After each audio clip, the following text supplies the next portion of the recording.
Hello, my name is Paul. Today we're going to go through the secret of why the Negroes in America, the tribe of Judah, are the fastest men on the earth, or the tribe of Benjamin, which is Jamaica. The reason this is because they got the blessings of Abraham, Isaac, and Jacob. Also, these are Christian denominations. When you go to Haiti, most of the Hebrew Israelites, Levites in Haiti, they're into voodoo these days, which is an absolute shame. So the Negroes in America, the tribe of Judah and the tribe of Benjamin, have been dominating the 100 meters for such a long time.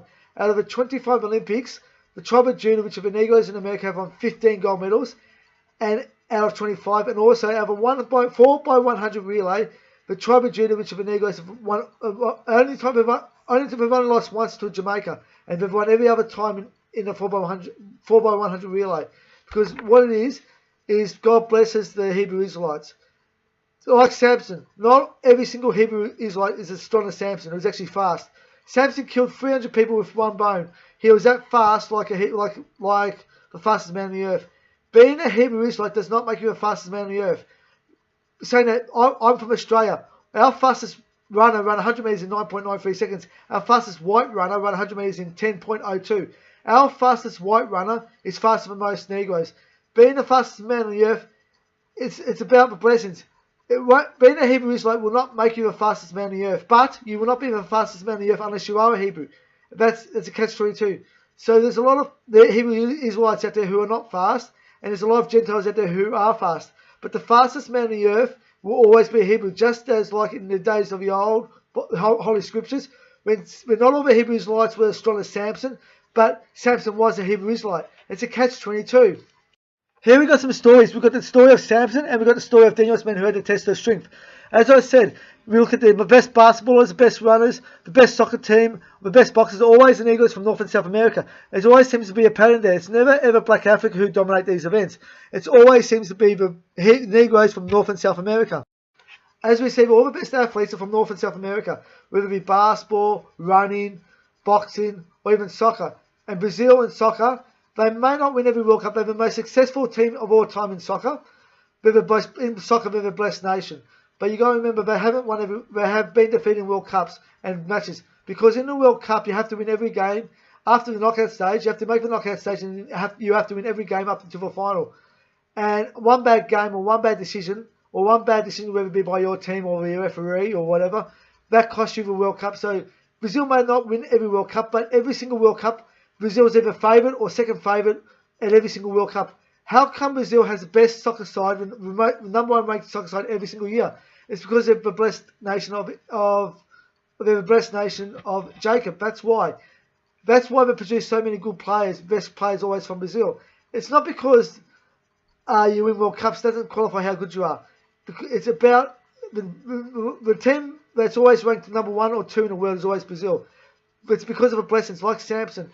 And you remember, Samson was the strongest man in Israel, but he got defeated because he told Delilah his secret. And same as the Brazilian soccer team sometimes gets defeated. Brazil may get defeated in soccer games, but they get defeated because of a bad decision, whether it be by them or whatever. But nevertheless, the Brazilian soccer side is always ranked number 1 or 2 in the world every single year. And the reason is because they're the Hebrew Israelites of the Bible. Here's a picture of Ben Simmons and his father and mother. You see, Ben Simmons, which looks like he's going to be our greatest ever basketballer, is not actually an Australian. He's half Negro from his father's side. Do you see the dark man on his right, on his left there? That's Ben Simmons. He came to Australia in the early 1990s to play basketball with the Melbourne Tigers. As I said, being a Hebrew Israelite does not make you the best athlete in the world. David Simmons was a good basketball player for the Melbourne Tigers. He fit in the side. He never made it to the NBA, and he had some success for the Melbourne Tigers. He won a championship with Andrew Gaze in 1993. He won the championship in the NBL with Andrew Gaze. But I never thought that David Simmons was the best player. I thought Andrew Gaze was easily Melbourne Tigers' best player than Leonard Copeland, who's also a Hebrew Israelite from Judah. David Simmons, he has a lot of athletic ability. Don't get me wrong, he's good enough to play in the NBL, but he wasn't the best player of all time, and I'll leave it at that. But nevertheless, what David Simmons gave to Ben Simmons, his son, was the right chromosome of Judah and Jacob. So Ben Simmons, as you see him playing in the NBA, our greatest ever basketballer, happens to be a Hebrew Israelite from the tribe of Judah.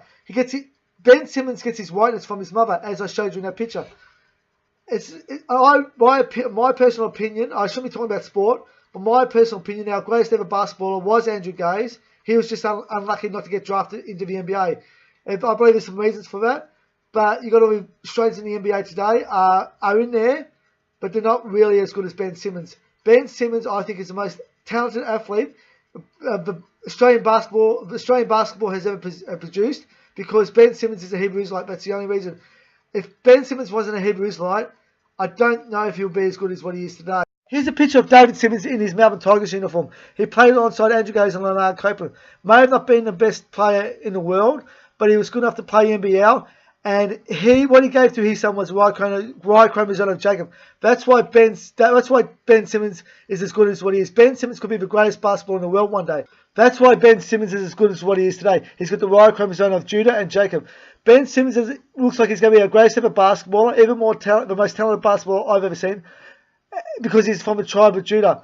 Again, our greatest basketballer in Australia's produced is actually a Hebrew Israelite from the tribe of Judah. He is not a Edomite or son of Esau. David and Ben Simmons are from the tribe of Judah. That's why Ben Simmons is Australia's greatest ever basketballer, because he's from the tribe of Judah. So what I'm saying is this: David Simmons was a good basketballer, good enough to make the NBL. He didn't make the NBA, and I think he was an average player in the NBL. Now, taking nothing away from his ability, but I want to make a point. David's son Ben, it looks like could be the best player in the NBA. So what I'm saying is this: not all Hebrew Israelites are fast or good at basketball. Not at all. Being a Hebrew Israelite doesn't make you fast. Just like being a Jew didn't make you as fast as Samson. There's only one Samson. All the rest of the Jews were a lower standard as far as athleticism go. Most Jews were not as athletic as Samson. In fact, none at the time were. So being a Hebrew Israelite doesn't mean you'll be the fastest person in the world. It doesn't mean you'll be the best basketballer. Being a Hebrew Israelite doesn't mean you'll be good at basketball at all. Because Michael Jordan's the best basketballer in the world. Michael Jordan, his two sons never made the NBA.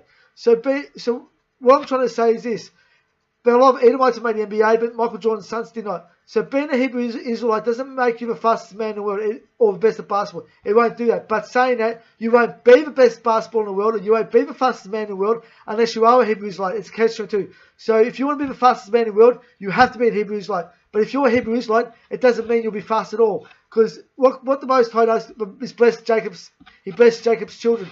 And that's why the fastest man in the world is either from the tribe of Judah, which is the Negros in America, or Benjamin, which is the Jamaicans, as Usain Bolt and Yusufa Powell. There's always been that blessing there. The reason they're the fastest people in the world is because they're Israelites from Jacob. I remember one day I saw on television they had Yusufa Powell, Usain Bolt, and Blake all in one team. And they said the Jamaicans are coming that fast. There's something in the water. Not at all. It wasn't in the water why the Jamaicans won the 4x100 meters gold medal. It's because they're from the tribe of Israel. That's why they're Israelites from the tribe of Benjamin. That's why. It's got nothing. They're a blessed nation.